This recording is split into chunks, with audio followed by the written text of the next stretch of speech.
So hello guys, good morning. Tingnan na naman yung kwarto namin. Iniwan namin nung nagkasunog. Ang gulo-gulo ng kwarto namin. So ngayon, iangat ko yan at saka lilinisan ko kahit konti lang. Paalis na kasi ako kasi mag-work na ako.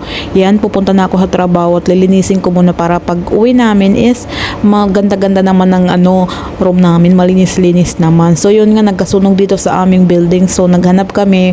Pagka afternoon nun is super busy namin kasi naghanap kami ng bagong malipatan. So, hindi mo na kami makalipat kasi may notice 1 month bago kami makalipat.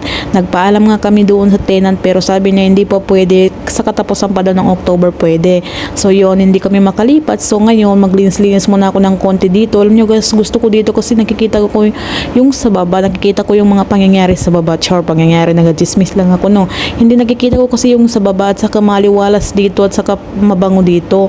So, kaya gusto ko dito sa room na to at saka kung pag magluto ka is welcome na welcome ka at may respeto sa isa't isa pag magluto. Walang nagatambay sa kusina, ganyan. Pagkatapos nila magluto is alis na sila. Hindi sa ibang mga sa mga apartment ay tinatambayan at nagainom-inom pa sila doon. So ayoko nang ganun, maingay, ganyan. May mga inuman, ganyan. Araw-araw inuman na lang, araw-araw may party.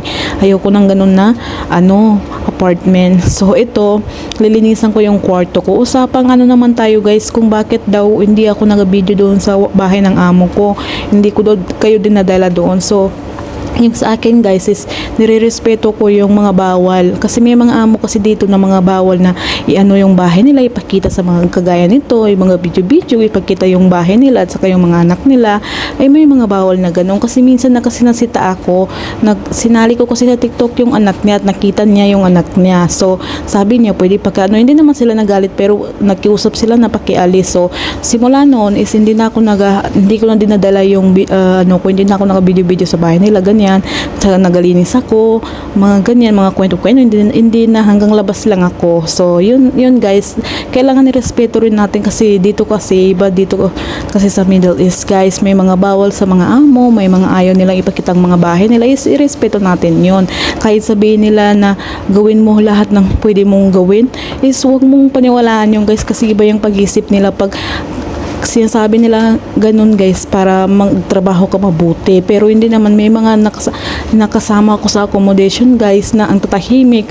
Ngayon ako naguhubad na sa Facebook guys. Naku, iwasan natin ganun kasi pag makita ng amo natin ganun guys is pwede tayong okay lang kung pauwiin tayo, pwede pa tayong ikulong, ganyan. Alam niyo yung mga isipan ng mga mga camel na to, ikukulong pa tayo tapos kung anong gawin pa natin or doon magsisimula na binabastos tayo kasi nga nakikita nila. Alam niyo yung tatalino na ngayon ng mga amo, yung mga natin kasi meron na sila mga Facebook, meron na sila lahat ng apps is meron na sila guys, nakikita na tayo, especially TikTok, nakikita yan lahat. Kaya mag-ingat tayo mga kabayan kung wag na tayo below the belt na ipagkita kung ano yung dito sa katawan natin, lalong-lalo na sa ating mga babae.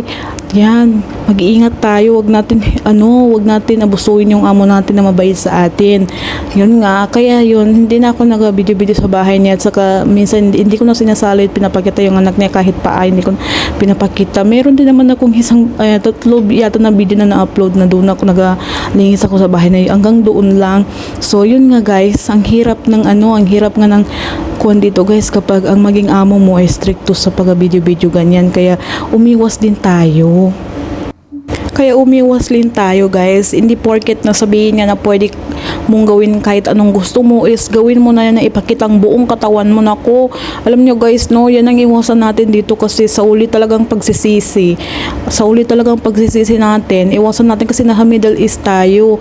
Kahit ano yung ugali nila, sama ng ugali nila, kahit anong ugali nila sa atin is wala tayong karapatan na parang wala tayong karapatan dito na magpakita ng kung ano-ano dyan sa katawan natin, magpa-sexy kasi para sa kanila is parang nalalamangan sila ganun.